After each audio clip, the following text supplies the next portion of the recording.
Hi, I'm Tony. Hi, Tony. I'm John. Pleasure to meet you. My pleasure, John. Can you tell me a little bit about what you do here? Sure. It's Sacramento Self-Help Housing was started in the year 2000. Our original idea was to help connect people that were having a hard time either living on the street or not well housed anyway, to connect up with landlords or with housing that would work for them.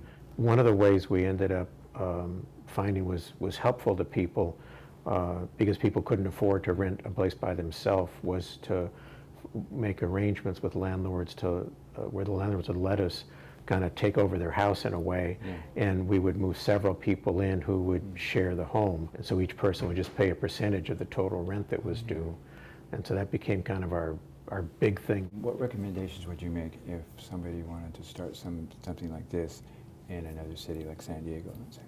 We've really had good experiences with having at least 4 or 5 people in a home, developing community and having the experience of kind of working through things and supporting each other. One thing we've learned through the years is that if it's going to be really permanent housing, a long-term place to stay, that it doesn't work as well to have somebody else in the bedroom with me, that I really should have my own room. Yes. Unless I'm a couple or that kind of thing. So we like to have large enough homes where there's maybe 5 or 6 bedrooms, where each person can have their own bedroom. Yeah, that's true. And then a second thing that we learned, that at least when we have people who have a lot of disabling conditions, a lot of vulnerabilities, maybe they're drug addicted, maybe they have trouble with their medication on mental illness issues, those kinds of things, that it really works better if I have somebody living at the house who can notice if there's a problem and call me if we need to intervene in some way. So we typically will reserve one room for a person. Usually, I mean, you could be one, Tony. I mean, seriously, just be a recently homeless person who sort of has their head on straight now and is willing to be responsible. And the responsibility is really just to walk around the property every morning for 10 minutes and just make sure there's nothing, oh my God, kind of thing. And then just to pay attention and notice if somebody is really having trouble. Like, for instance, we don't allow any violence or any weapons on the property. If you were the house leader at a house and you saw somebody had a knife, obviously you might be or might not be comfortable saying anything to them, right? I mean, I don't know. But you could say something to me. You could call me and say, oh my God, John's got a knife and here he is. We need to, have you come over. So we have that. But the other kind of thing, of course, is John hasn't come out of his room at all today. I'm worried about him.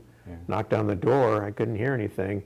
So one of us would come over to see if he's okay. Or if somebody is decompensating or really, going down a bad path in terms of their mental health or whatever, we can often come and intervene before it gets to where anybody else is really too scared of them to be able to work it out. Because we want people to have a community where they can be feel safe. And it works better to have somebody at the house who will call me if something is endangering that. If you were going to start this in San Diego, what would be some of the first things you would do? Oh geez, I'd probably enjoy the nice sunny weather and really have a good time being in San Diego. That'd be a wonderful place to be. I guess I would need to have relationships with the people who provide services to homeless folks. People really have an ongoing need for a case manager or some kind of service provider. So making sure somebody was potentially going to be able to play that role for folks. The other relationship that I would have to develop would be with people who own property.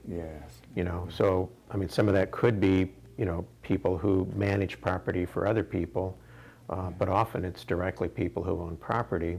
How do you do that? By growing to their associations, or how do you find these people? People from churches or other people who want to do good things, who want to help out, who see these folks on the streets, who see these folks sleeping in the alleys. Boy, can't I do something? Some of them actually have property, and they probably wouldn't do a good job of it by themselves, but if they'd let me do it, we could actually move folks into their property who would pay some rent, get some services, and then the person who owns the property could feel that they're doing a good thing. We have people here who buy houses and then lease them to us because they have deep pockets. They have Yeah. significant resources. Those are the two main groups, or three main groups, I guess. Folks on the street themselves, getting to know them. Folks who would provide services to those people, because most people, I would think, would need some ongoing services. And then people who have the ability to own property Yeah. or manage property and make a deal with me to kind of put that together. Do you have, in your properties, in the group houses, Mm-hmm. do you have men and women living together, or is it a separate thing? We do both. We've You got, do? certainly we have a lot of co-ed housing. Oh. Well, we have some people that are couples. Yeah. Usually man and woman type couple. Yeah. So, we have people living together, or single men and single women. Yeah. We have some houses that are just men. Yeah. We have some houses that are just women. I see. Some people really don't want to live with people of the opposite gender, and that's fine. Yeah, yeah. So we try to pay attention to what people want to do. Yeah. We have some houses that are wet houses where people, are drunk, and, Yeah. and they're just not going to not drink. Yeah. And so people who don't want to be around that don't have to live there. Yeah. But people, if that's who they are, they Yeah. can live in those, wet houses, we call them, Yeah. and they continue to drink. Somebody has to pay for the house, the rent. Absolutely. How do you work that all out? A variety of ways. Yeah. We have some housing where the only money involved is that the tenant is paying rent. And we have to charge like $450 or something like that a person Yeah. to do that, to have enough income to give to the landlord. And in those situations, there's no money at all for services. Yeah. So we have to depend on services out in the community that is sort of Yeah. random to be available. And we don't even have enough money for a house leader, so we have to try and be careful to have people be fairly responsible amongst themselves. I don't have very many houses like that. Those are harder to manage, as you can imagine. Then we have houses that we get funding from the federal government, from Housing and Urban Development, as part of the continuum of care in Sacramento County. Oh, yeah. And they give us money to lease a house, so we pay the leasing money right out of their funds. We get money to do operations, it's like we can furnish the house and make repairs. And we have money for services, so that we can provide a case manager and services, whether it's drug and alcohol support or mental health, employment training, variety of things. And in those cases, people do pay rent. They pay a third of their adjusted gross income, so it's usually like around $240 a month, something like that.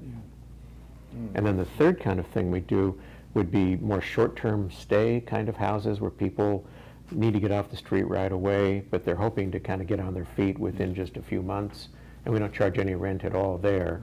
And those are either funded by, like we have one that's funded by the Cathedral of the Blessed Sacrament in downtown Sacramento for folks that come to them for help. I'm sure there's been some problems, some mistakes over the years. What have you learned by them, and how'd you overcome them? I made tons of mistakes, Tony. You wouldn't believe all the mistakes. I think one of the mistakes that I made early on was working with slumlords. So that I would work with people who owned property who didn't maintain it well. Yeah. And that ended up just being terrible. And it took me a long time to stop doing it because I'd be so desperate to find housing for folks, and people were willing to move in. But then over time, when the landlord wouldn't maintain the house properly, it got very frustrating for the folks who lived there. And sometimes, they got to where they just, I don't know, it sort of got out of control. How do you know if you have a responsible landlord or not? We do a thorough inspection of the property before we move in. And generally speaking, a slumlord reveals herself or himself by the way they maintain a property. So that we have a pretty good sense of whether a person pretty clearly has a history of not keeping their property up. Why would I think they're going to start keeping it up now? So that's the main way we do it. But we also have some opportunity to do reference and background checks, so that if we're not sure, often people will own more than one property. If the one we look at seems okay, but we still feel kind of shaky, we look at some other properties they've got. And I think really with landlords, it's the condition of their property is such a telling factor that that's really what we go on. Another thing that really didn't go well for me was not being really careful on people that would function as the house leader, who would live on the house and not really giving them proper training and support. Again, sometimes because I just had a hard time finding people willing to do it, so sort of like the housing. But also because people who said they wanted to do it, seemed like a nice person, okay, why not? So that I wasn't doing any kind of background checks, I wasn't checking on references, I wasn't treating them in a really responsible way like you would someone you're going to hire for a responsible position. And yet in this case, obviously the other people in the house are depending on that person to be responsible. So I was being really irresponsible by not making sure that they were responsible. So do your tenants sign leases, and do you sign documents with the house owners? Yeah, it's all above board.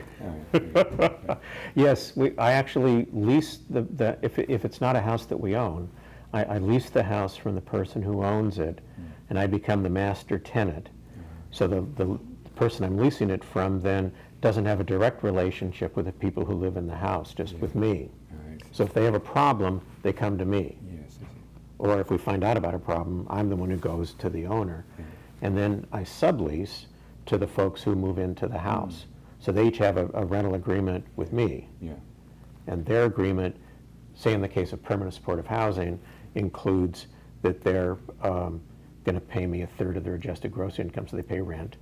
In the case of those few houses I still do where we don't have a house later and don't really have any funding, they just pay me $450 a month, and that's right in the lease agreement. And so it's like a regular tenancy for them.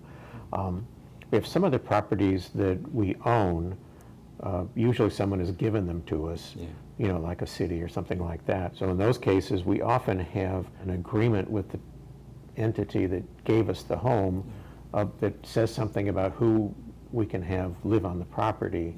They want to serve a certain population. And as you grew, you added more people. We had to have some administrative capacity, to do background checks and training and that kind of thing.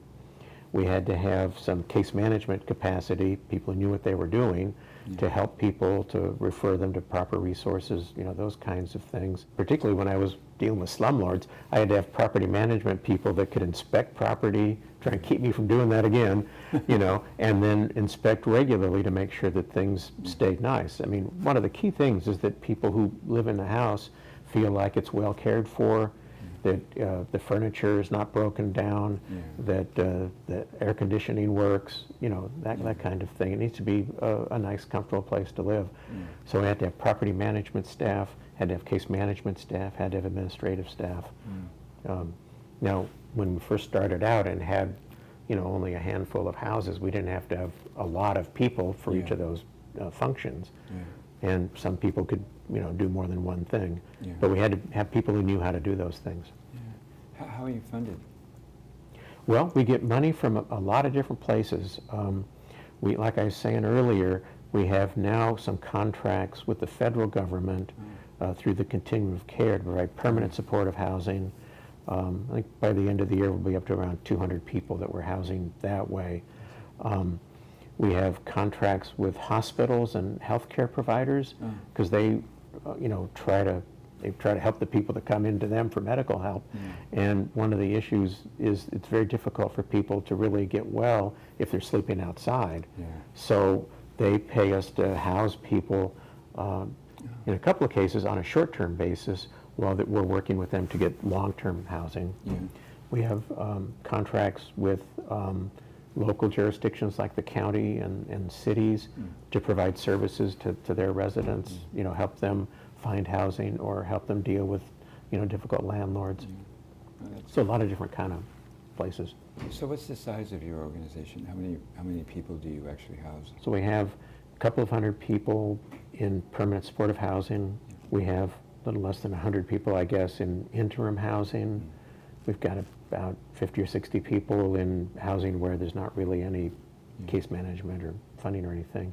We have a couple of dozen people full-time on staff and about 35 or 40 part-time house leaders that work out of the houses. If someone wanted to start this in San Diego, what would be some of the very first steps they would need to do? I'll tell you what we did in the city of Stockton, just south of Sacramento. We were talking with some folks who were concerned about some of the folks sleeping outside who were patients of theirs, mental health patients. And we invited them to come and see how our housing works. Yeah. And of course, they're close enough, easy enough just to drive up. And they came and saw that. And out of that, they've developed a new plan of how they want to provide services and housing in a model very much like what we do, and that'll be in Stockton. So I think the first thing probably would be people coming to see for themselves whether it, whether they can understand it and it feels like it would work for the population they're trying to serve. And I would assume in San Diego, like I would think in other places, it wouldn't be so much starting a new thing as somebody who's already providing services to people, seeing this is a way to provide the housing for those folks while they provide these other services. Because right now housing is so challenging to provide, and this is certainly a less expensive way per person to provide housing with, I think, the socialization benefits of the community that forms there. Yeah. So I think coming to see it for somebody who already knows who they want to help would probably be the first step. Some people don't like shared housing for whatever reason. What are some of the myths that you encountered? Oh, not myths, it's realities. Oh. There are folks who run homes where they pack people in, where they particularly target people who are receiving disability benefits, who maybe aren't fully able to make good judgments on their own anyway. Sometimes the people who operate the home will become the representative payee of the person, so they really have them trapped. They say they're going to provide meals, and then they give them peanut butter jelly sandwiches. They pack 2 or 3 people to a room. I mean, it can be terrible. It can be terrible. So that it's not just myths. I mean, shared housing can really be an opportunity for people to be taken advantage of, particularly disabled people who are on the streets and don't have anyone, noticing kind of what's going on for them. Because of that, I mean, there is this feeling out on the streets that, you get into this kind of situation, you're just going to be, a victim. And so we always tell people, come and see what it is. We believe a well-run shared housing program, a well-run rooming house, is a very nice place to live. And if you come and see, you'll say, oh, it is a very nice place to live. Yeah. John, thank you so much. Good information. I'm going to take it back to San Diego. Great, Tony, thank you. I'm really glad you guys came up. Pleasure to talk with you.